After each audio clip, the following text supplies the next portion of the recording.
Hello दोस्तों, मैं जितेंद्र शर्मा बिहार अड्डा 24/7 पे आप सभी लोगों का स्वागत करता हूं।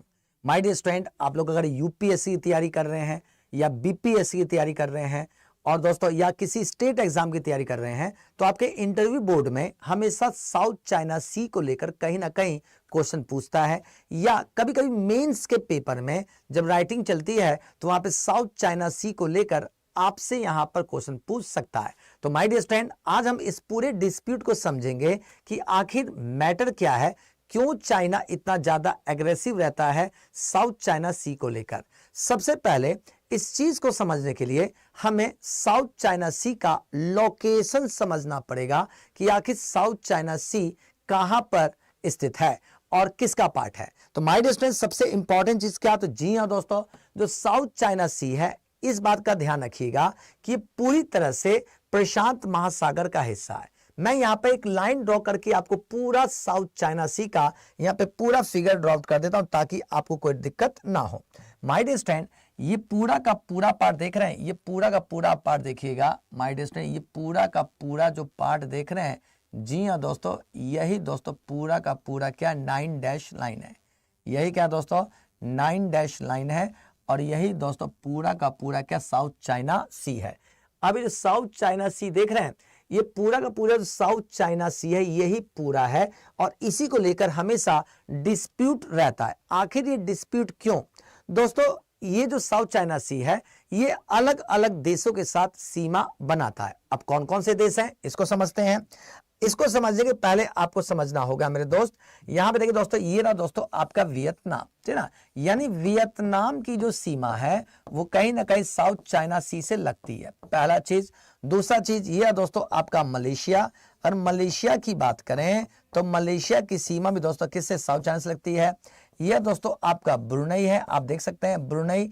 अब ब्रुनई की बात करें तो इसकी सीमा भी कहां पे चाइना के साथ साउथ चाइना के साथ लगती है। इसके साथ साथ जो फिलीपींस देख रहे हैं, फिलीपींस की सीमा भी दोस्तों साउथ चाइना सी के साथ लगती है।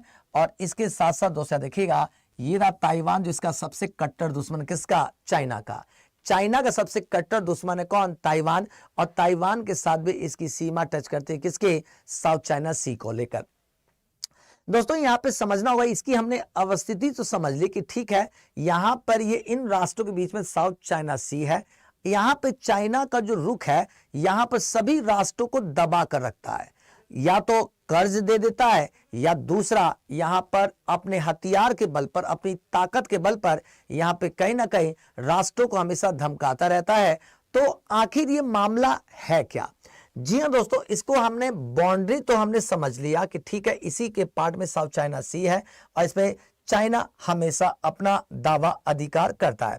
थोड़ा सा ये भी समझ लीजिए कि दक्षिणी चीन सागर दक्षिण पूर्व एशिया में स्थित पश्चिमी प्रशांत महासागर का हिस्सा है।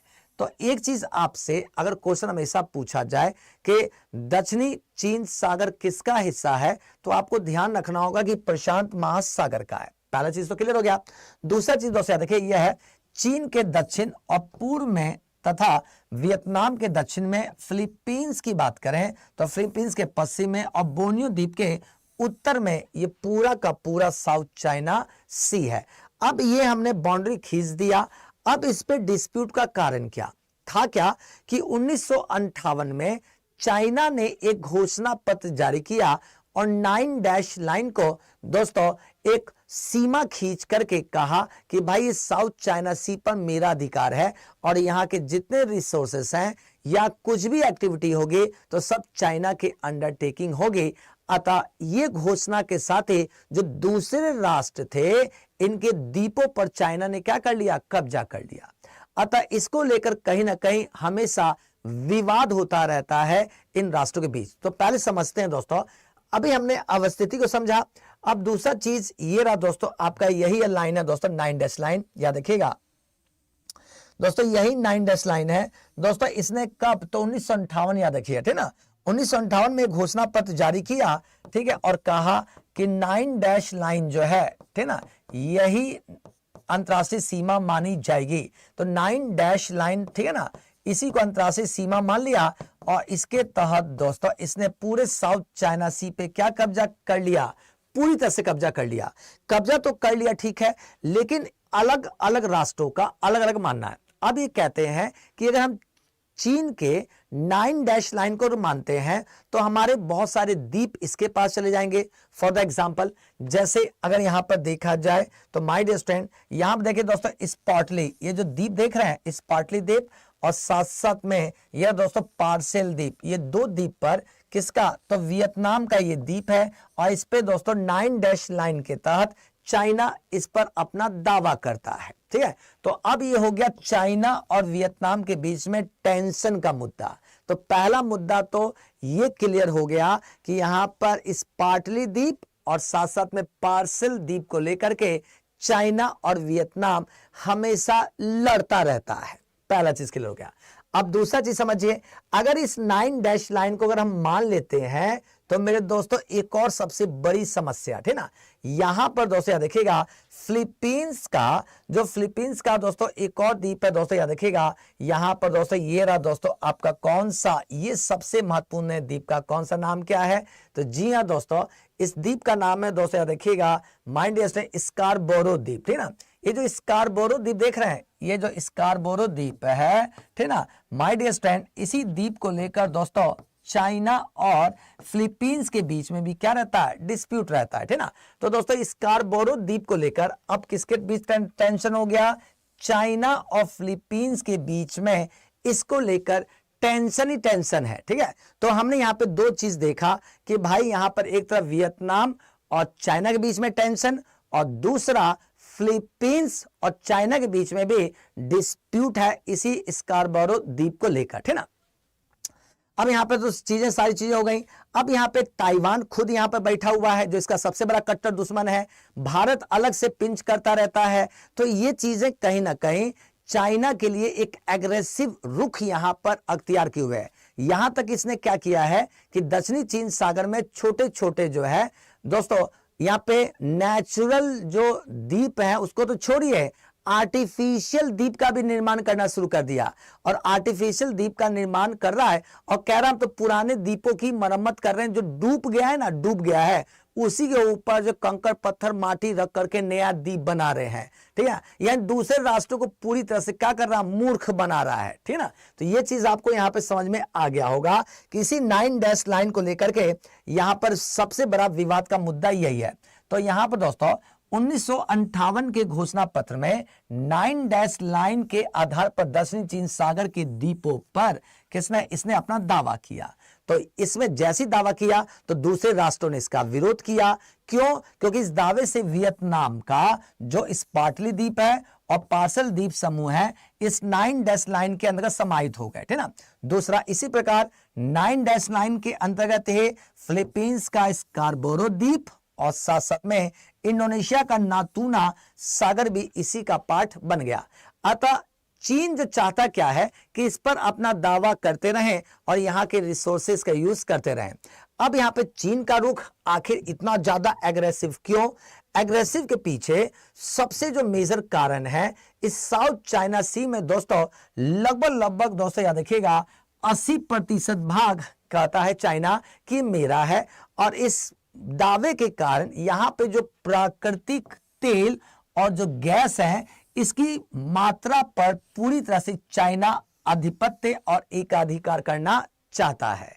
तो ये जो मुद्दा है ना, सबसे मेन मुद्दा प्राकृतिक गैस का और तेल का ही मुद्दा है, क्योंकि साउथ चाइना सी में लगभग 11 अरब बैरल, ठीक ना, प्राकृतिक गैस और तेल और मूंगे से विस्तृत भंडार मौजूद है।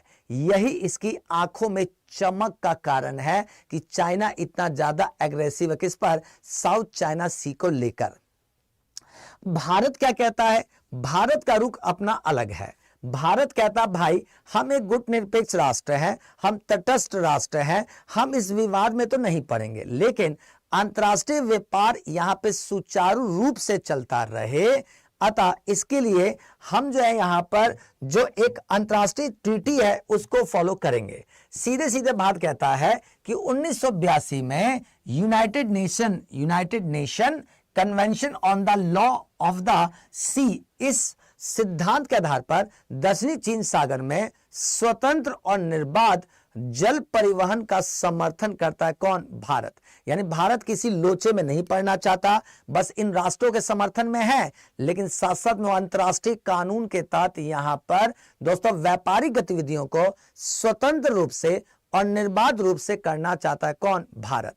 दूसरी तरफ अमेरिका ने जब से अपना युद्धपोत साउथ चाइना सी में भेजा तो इसका एक बड़ा इंपैक्ट ये पड़ गया कि कहीं ना कहीं चीन अमेरिका दुश्मन हो गए, क्योंकि चीन को लग रहा है कि अमेरिका की उपस्थिति साउथ चाइना सी में कहीं ना कहीं उसकी संप्रभुता पर अटैक है, ऐसा चाइना मानता है। दूसरी तरफ भारत का रुख यह हो सकता है कि अमेरिका का साथ देकर चाइना के बढ़ते प्रभुत्व को रोकने में इसकी भूमिका हो सकती है। तो दोस्तों यही एक डिस्प्यूट था जो पूरे साउथ चाइना सी को लेकर 9 डैश लाइन को लेकर था, जिस पर चाइना अपना पूरी तरह से अधिकार और दावा करता है। माय डियर स्टूडेंट, अब आई होप कि आपको दक्षिण चीन सागर विवाद समझ में आ गया होगा कि पूरी खेल जो है यहाँ पे राजनीति जो चल रही है वो तेल और गैस की ही राजनीति है पूरी तरह से। माय डियर स्टूडेंट, अगला जो हम लेकर आएंगे आपका विवाद का टॉपिक वो होगा इजराइल फिलिस्तीन का विवाद। आखिर ये दोनों क्यों लड़ते रहते हैं, क्या कारण है इसके पीछे, कब तक क्या हुआ और उस समय किस तरह से इजराइल का फॉर्मेशन हुआ, हर एक बारीक पहलुओं पर डिस्कस करते हुए दोस्तों आपके लिए मैं अगला सेशन जरूर अरेंज करूंगा। तो माय डियर स्टूडेंट, अगला विवाद के लिए तैयार रहेगा, इजराइल और फिलिस्तीन विवाद। और आज का जो टॉपिक था साउथ चाइना सी कंट्रोवर्सी आपको पूरी तरह समझ में आई हो। Thank you, take care and जय हिंद दोस्तों।